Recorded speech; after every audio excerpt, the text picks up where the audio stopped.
welcome to Anything Animation, where I talk about anything and everything animation.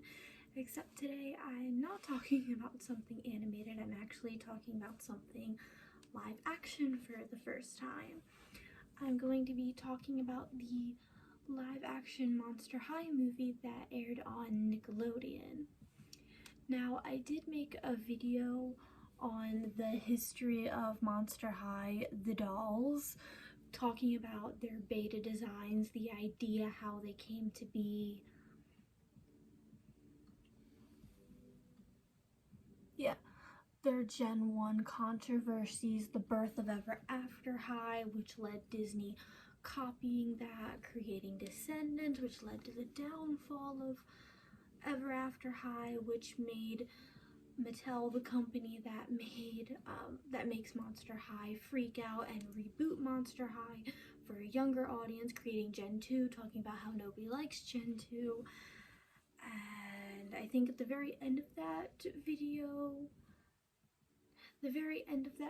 I compared Gen 1 to Gen 3 because at the time the live action movie didn't come out yet, and we just had movie posters, so we knew what the characters looked like, and that was it. And I gave my honest opinions on them.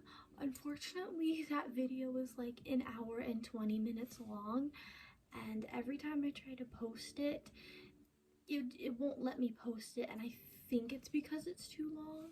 So hopefully one day I'll be able to get it posted, but until then, that was your brief history on Monster High.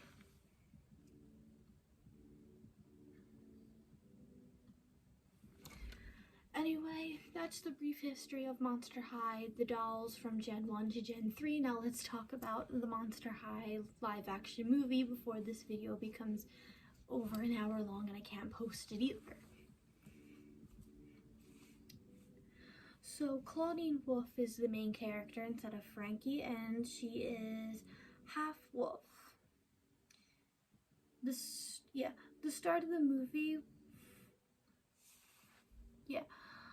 Claudine is a wolf she's a half werewolf. She's half human, half werewolf, and is the star of the movie, which I feel was a good direction because rewatching all the old Gen 1 Monster High movies, I feel like they gave Frankie main character syndrome, where they didn't have much of a personality.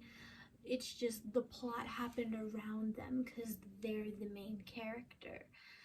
And I don't know, I like what they did with Gen 3, so making Claudine the main character, someone who already has a personality or a better established personality, and that was a good move. And we had Monster High movies from Gen 1 where like Frankie wasn't the main star, like in Ghouls Rule, it's Ghouls Rule? No, Why Do Ghouls Fall in Love? It's about Draculaura.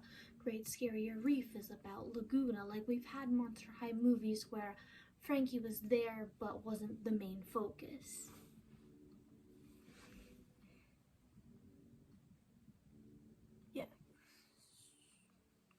Yeah, they gave Frankie, I feel like they gave Frankie a stereotypical new girl at school trope, and they didn't really build on her personality.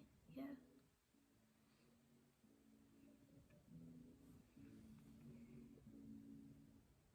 And I'm not the only one who feels that way. A lot of people feel that way about Frankie, which is why I really like what they did with Gen 3.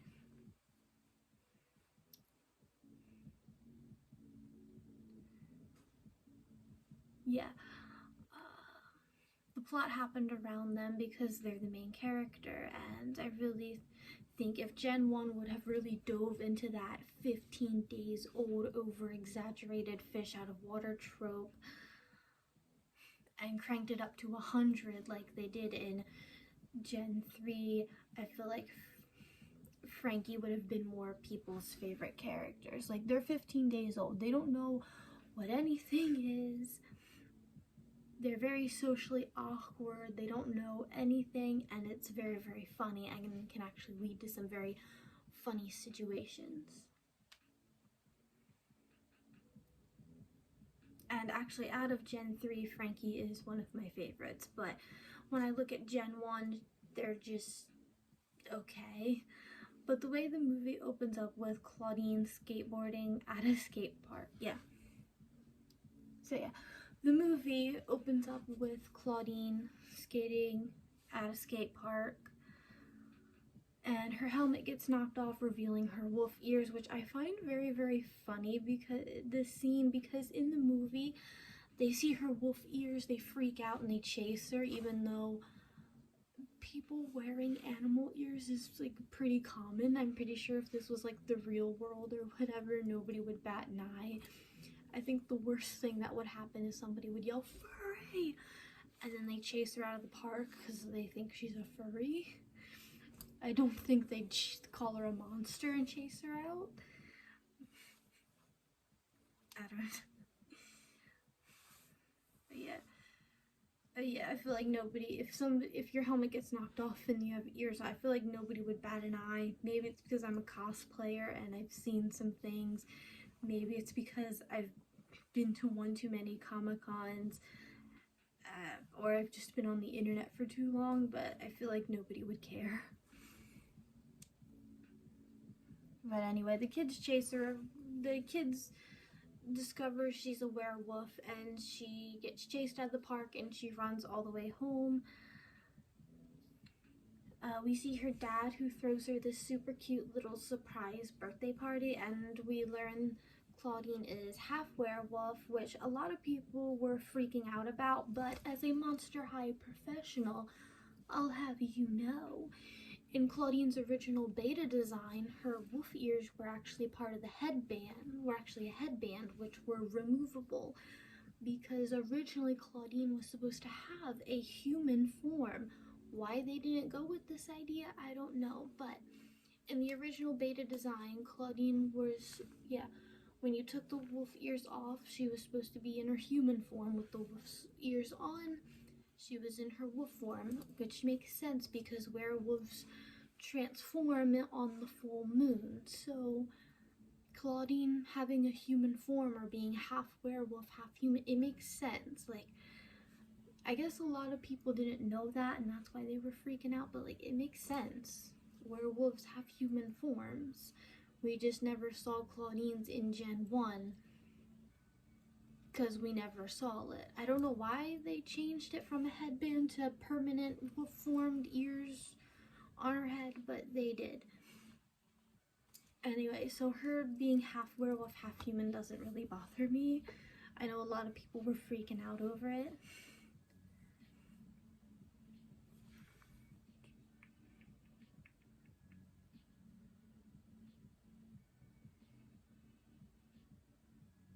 Anyway, Claudine gets an acceptance letter from Monster High, which is more than just a high school for monsters. They actually changed it to a boarding school for monsters, which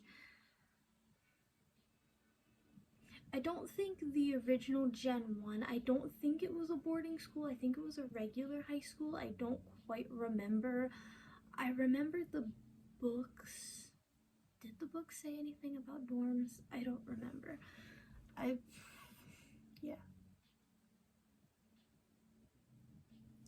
I don't know.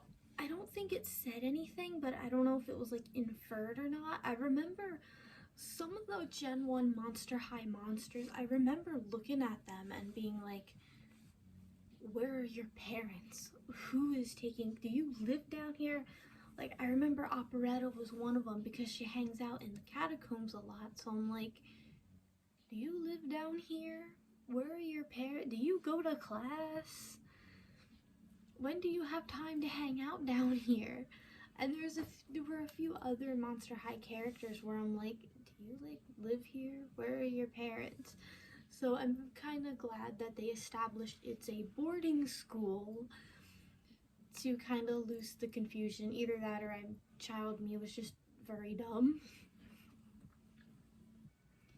So anyway, she gets to Monster High.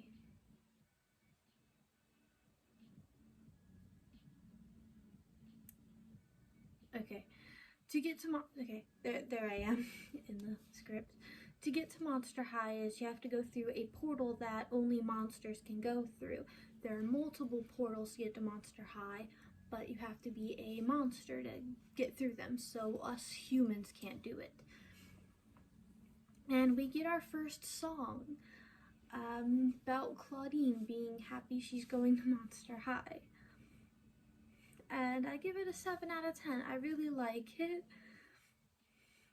So once inside, we meet our other two main characters, Draculaura with her new split hair dye,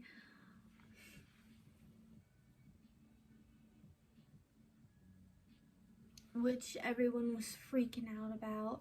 Personally, I do like her black with pink streaks because I feel like that's more unique, because I see split hair dye so often, all the time, every day, and I hardly ever see anybody have something with streaks in it anymore. So I miss it, yes, but like once you get used to it, it's fine. I mean, I know a lot of people were freaking out, boycotting the film because Draculaura has split dyed hair and Claudine wears glasses. But it's fine. Once you get used to it, you get used to it. Claudine wearing glasses doesn't bother me, probably because I wear them too. I was actually excited for that one. But yeah. It doesn't bother me once you get used to it. You get used to it, and then we meet Frankie, who is now blue, which stirred up a whole lot of hatred, but we've seen blue characters like Frankie before. Sally from Nightmare Before Christmas, she's blue. Emily from Corpse Bride is undead and is blue like Frankie, so Frankie being blue isn't that much of a stretch. I do prefer their green, yes, but again, once you get used to it, it's not that big of a deal.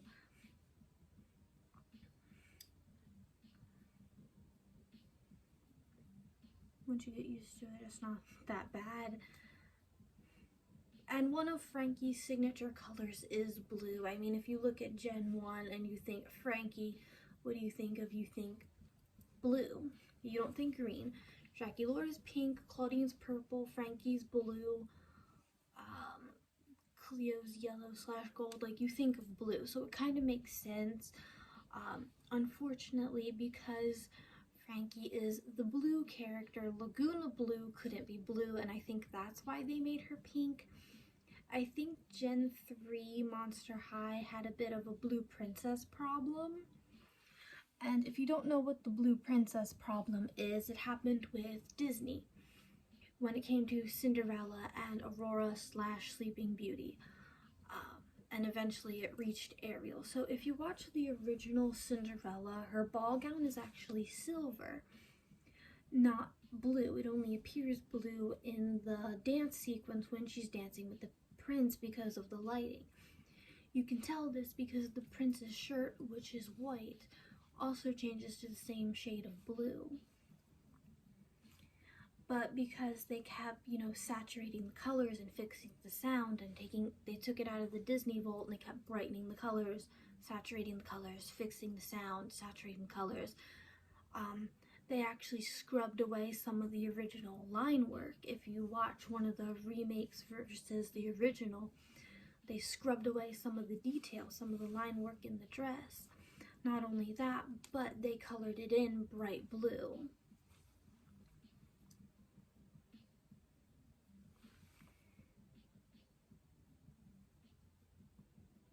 Yeah, they colored it in, giving Cinderella a more bluish dress. So now we have Snow White, who's the yellow princess, because the skirt part of her outfit is yellow. We have Cinderella, the blue princess, and when it came to Aurora/Sleeping Beauty, who was the third Disney princess to exist, in her movie, her dress actually is blue. It only turns pink for 2 scenes, and that's only when the fairies are arguing over if it should be pink or blue. Through the majority of her movie, the dress was, where the fairies were arguing over what color to make it. And originally at the Disney parks, Aurora did wear a blue dress, and she kept getting mistaken for Cinderella because they both have blonde hair and they are both wearing blue. So they changed it. They changed Aurora's dress to pink to kind of separate her from Cinderella so she wouldn't get mistaken for Cinderella. So we have Snow White, who's the yellow princess, Cinderella, who's the blue princess. Sorry, I have to mute my TV when an ad shows up because I don't want to get copyrighted or yelled at. So anyway, we have Aurora, who's Cinderella, who's the blue princess. Aurora's now the pink princess, but then you're forgetting Ariel. What about Ariel? Oh, I can skip it now. There we go. Because Ariel, she wears a pink dress, but she can't be the pink princess because Aurora's the pink princess. What do we do now? Well, because Aurora and Ariel don't look anything alike, having different hair and everything, we could just let her be the pink, but we can't do that. We gotta give her a green dress. A green dress she's never worn in either she doesn't wear in the original movie or any of the sequels. Or they just put her in her mermaid form, which makes a little more sense because she is a mermaid through the majority of her movie. Or you could just put her in there's a really cute dark blue outfit she wears when on her date with Eric, and again, I know Cinderella's the blue princess, but Ariel and Cinderella don't look anything alike, so you won't have the blue dress problem with Cinderella and Ariel. Aurora I can understand because they both got blonde hair and they're both wearing blue, but Ariel's different hair, different everything. You can't mistake them for each other, but yeah. I feel like Gen 3 went through the blue princess problem with Frankie. They made Frankie blue, so Laguna Blue can't be blue because what if kids get them mixed up? So they made her pink, even though Draculaura is pink, but I guess they decided that they were different enough that they could both coexist, like how Ariel and Aurora and Cinderella can all coexist together without putting Ariel in a green dress. But anyway.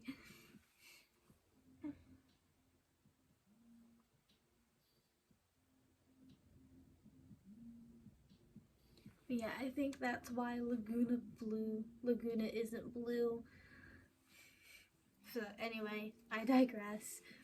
Cleo comes in, she looks good. I feel like they should have gave her more gold in her outfit when we're first introduced to her, and gave her more gold and her dark brown hair back. I mean, it's not bad, but I feel like because Cleo does wear blue in Gen 1. It's a lot of gold, a lot of yellow, and then also a little bit of blue. The outfit she's introduced in, it's not bad, but I feel like it's just a little too much blue. You're supposed to accessorize with the blue, not make it half the outfit, just a little bit of the outfit.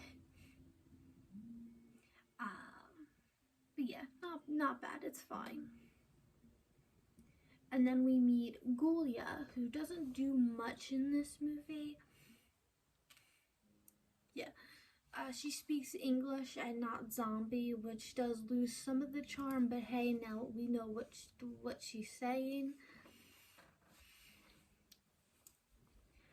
I do feel like they should have kept her, speaking zombie and just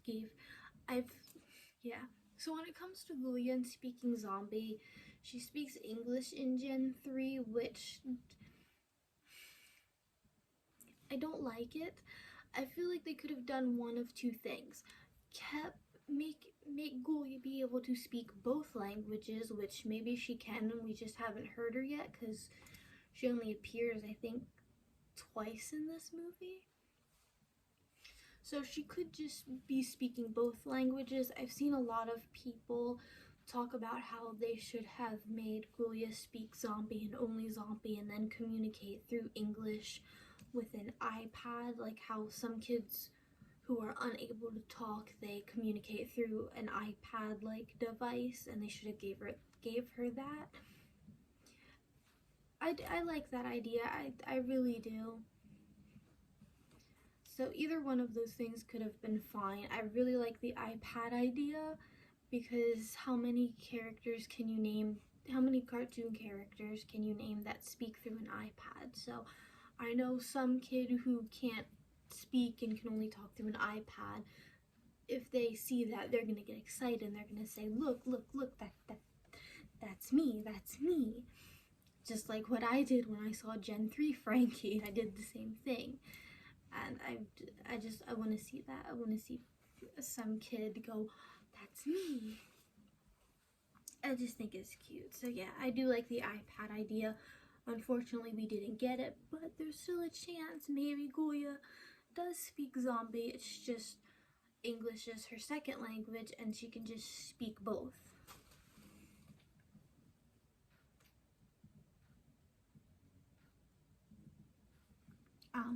I also really wish they gave her more of a scene kid style because Gen 1 Goya, some of her outfits were based on early 2000s scene kid / scene queen styles, and Gen 3, it's just kind of, I'm looking at my doll right now, it's a little more basic, a little less detailed. I wouldn't really call that a scene kid outfit. I'm not even sure what alternative that would be. Actually, none of the dolls really look super alternative except for Draculaura and Torlai. Those are like, looking at the dolls, I feel like those are the only two that I could kind of fit into alternative styles. But yeah, everybody else, not really. Which I do miss that.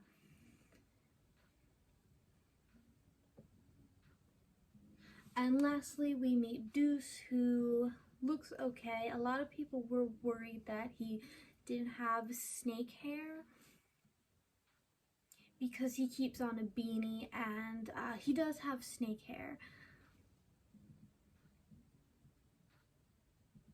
People were worried that he wouldn't have snakes for hair because he keeps on a beanie and he does have a patch of actual hair revealing, poking out of the beanie. But when he takes it off, he does, we see him take it off, he does have snakes for hair. I think they only did this for the live action because to have snakes for hair constantly on the hair moving would take up a lot of CGI, and when you use CGI on some things, as the years go by, it tends to look more and more fake. So I understand why they were like, oh, put a beanie on, like that. I understand, because CGI, give it like 3 years or so, it looks fake eventually. So I can see why they didn't want to do that for the live action. And in the Monster High cartoon series, which I'm in the middle of watching currently, actually, we do see he has the swooshy swoosh that his doll has. So this was just for live action movie purposes, because when you're in live action, you're limited.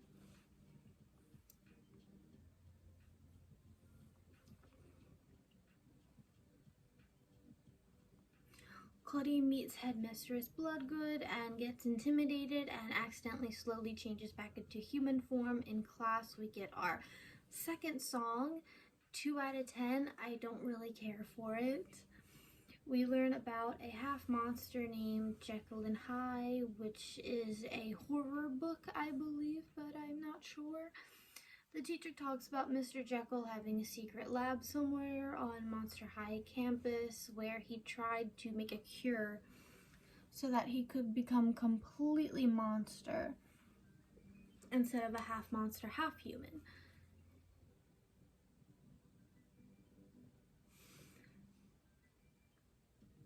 completely a monster. And the teacher tells Claudine that Mr. Hyde's book should still be in the library, and she makes a plan to go down there to find the lab, cure herself of her human side so that she would be fully monster all the time. In the library, Frankie accidentally scares her, and Claudine ends up going full human in front of Frankie, and we see her full human form for the first time. Claudine tells Frankie that, surprise, she's half human, which Frankie doesn't care. Yeah, Frankie doesn't care. Frankie's such a good friend. Claudine tells Frankie her plan to find the secret lab and get rid of her human side forever, and Frankie agrees to help. Cracking the code of Mr. Jekyll's diary, hanging out in the dorm, we get our B plot, which is witchcraft is forbidden. We get introduced to our B plot, witchcraft. It's forbidden at Monster High because it's seen as a thing humans do to become more monstrous. It's not real monstery, it's fake. It's something anybody can do.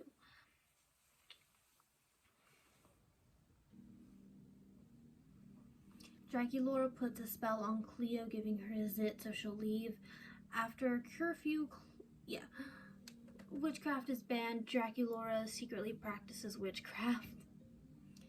So yeah, Cleo, who's now back to being her stereotypical mean girl stuff, she ends up using her magic, giving her a zit so she'll, freak out and leave and stop intimidating Claudine and Frankie. Claudine and Frankie sneak out into the graveyard to try to find the secret lab. Frankie reveals that they've been having trouble making friends, and something that caught my eye rewatching this.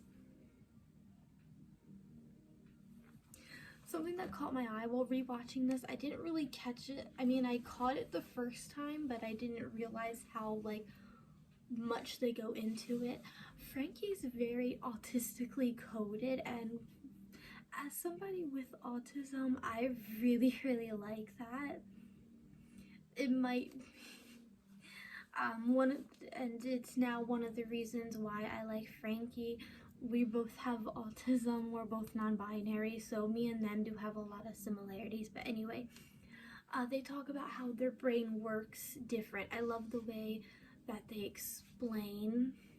They say that their brain works different from everybody else's, and that it feels like everybody's read a book on how to social, and they've never got to read it, and when they try to make friends or try to do something, everybody just thinks they're weird and they don't understand why.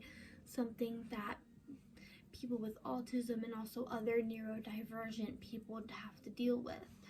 You feel that you try to do the right thing, but you don't understand why. Why are they making fun of me when I try to be nice? Why are they doing this? Why are they doing that? I've just been nothing but nice to them. I don't understand, which is something every neurodivergent person,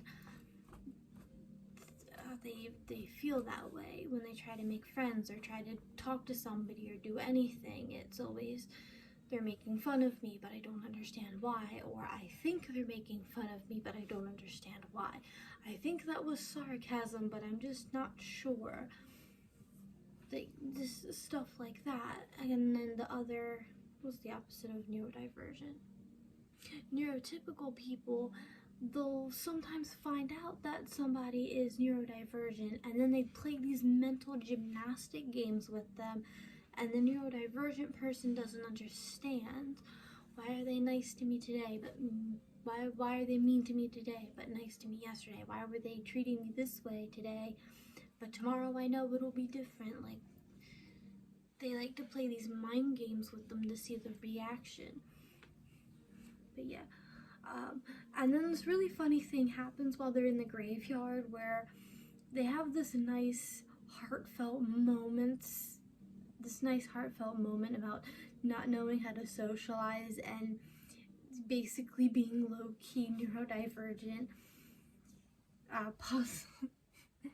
And yeah.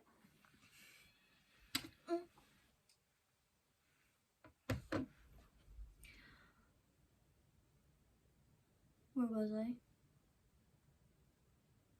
Yeah, this funny thing happened. So while Frankie's having this like heartfelt moment about, you know, being neurodivergent and not understanding social cues with Claudine, and Claudine telling them that, hey, it's okay, I don't fully understand how to social either, and they're missing out if they don't want to be your friend.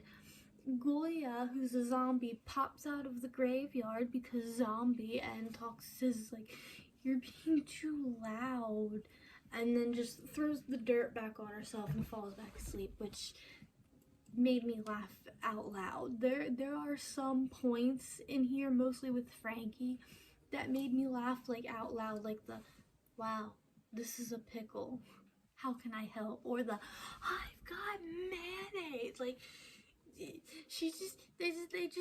just make me laugh. I'm sorry, I said the wrong pronoun, but they make me laugh. I like them.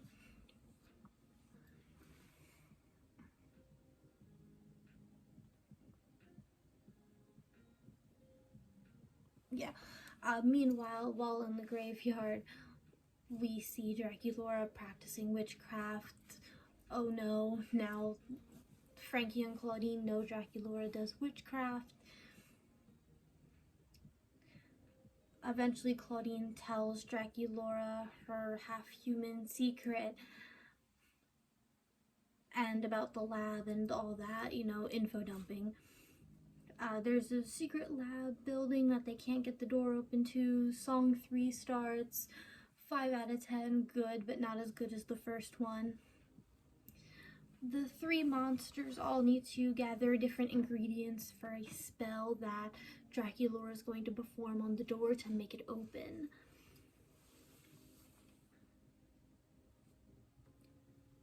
The 3 monsters gather ingredients for a spell, which is said to unlock the lab door. One of those things is snake venom, and the only person with snake venom is Deuce. So Claudine and Deuce end up hanging out alone together. I guess it would be considered a date. I know the fandom was freaking out over Claudine and Deuce getting together because in Gen 1, Deuce and Cleo were together, and they stayed together through the entire gen.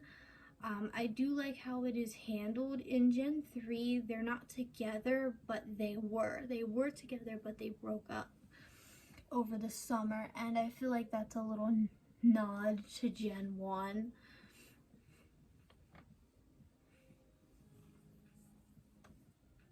And Claudine being interested in monsters has always been up for debate because in the original Gen 1, Claudine was the only one not to get a boyfriend. Draculaura had Claude, Cleo had Deuce, Laguna had Gil, Frankie was interested in multiple different monsters. Goya was interested. Goya didn't go out with this monster. What was his name? I think it was Slow-Mo. There were 2 zombies Goya was interested in. One was named Slow-Mo and the other one was Dawn of the Dead, I believe. I don't remember. But anyway, Claudine was the only one to not show interest in any guy, basically.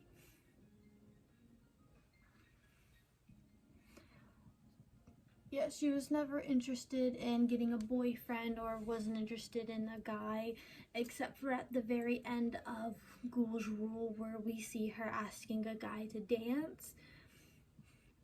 But that's it.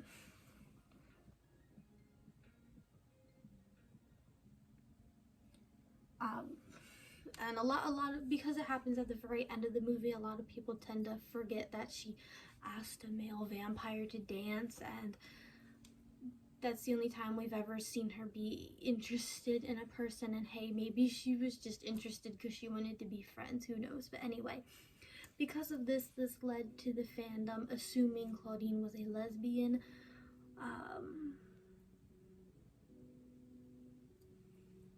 Some people in the fandom believe that she's ace Shrek, because I can't say the word She-Wolf, or ace romantic, because Draculaura, I believe it was, yeah, I think, yeah, it was in Ghoul's Rule also. Draculaura makes the comment, Claudine's never been on a date. That's why she's so scared of dating. And sets her on these blind dates with all of these different, guy monsters, and she turns them all away. Claudine turns them all away. But yeah, a lot of people argue over what Claudine is because she's never shown to be interested in any guy monsters. The most popular one is that she's a lesbian and is in love with Draculaura, but Draculaura's dating her brother. So anyway, a rumor broke out that in the new live action, Claudine and Deuce were going to get together. The fandom was rioting, boycotting this movie because of that and all the other small, tiny changes they made to what the characters look like. We get another song, 3 out of 10. I like this one, yeah. I like the 3 of Us more, but it's not as bad as the teacher song. The teacher song's like the worst one. I think I put it at the very bottom. The 3 did the spell, it doesn't work, and when they try to sneak back in, they get caught by Headmistress Bloodgood, and at first you think Headmistress had figured out Claudine is half human and is about to kick her out, but no, the B plot, the witchcraft is banned plot that we were just talking about.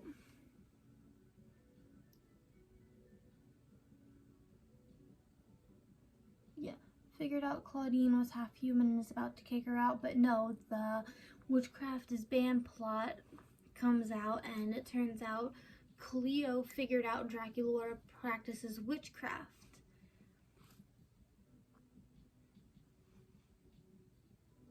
Yeah, Draculaura is caught doing witchcraft. We learn that the school is actually alive and is trying to communicate with Bloodgood, saying that there's an untrue monster among them. Claudine assumes it's her and runs away, leaving Monster High, but not for very long, because Frankie and Draculaura follow her back to the human realm, convince her to come back, where they find the secret of how to open the lab and the lab door, and they all enter the secret lab. Claudine finds the anti-human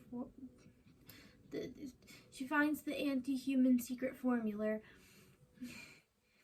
and is about to drink it, but then she realizes if she drinks it, she'll become full monster, getting rid of her human half, her dad's half. Her dad is a human. Yeah, and drinking it would be erasing her dad from her, so she decides, no, I don't want to erase him. He's too important to me because family is important to me. But before they can put the potion back and leave, the teacher who was teaching the monsters about Mr. Hyde, he shows up, reveals that he is also half monster, and to give him the potion, Claudine listens, and he chugs the potion, revealing that Mr. Hyde was actually his dad, and says that he set the whole thing up. He put the books in the library for them to find. The teacher turns into a bigger, stronger monster, planning to destroy Monster High. Draculaura tries to save the day, ends up getting hurt. Deuce tries to save the day, ends up getting hurt, and in the end, Claudine turns human in front of everyone, because the teacher can only steal monster powers, and if Claudine's in her human form, then he can't hurt her, he can't do anything. So because he stole Deuce's Gorgon powers, he can now have the power to turn people to stone by looking at them. Claudine uses this for her advantage, pulls out her phone and makes him look at himself, so he himself will turn to stone, and because of that, everyone's monster powers is restored. Draculaura's better, Deuce is now better.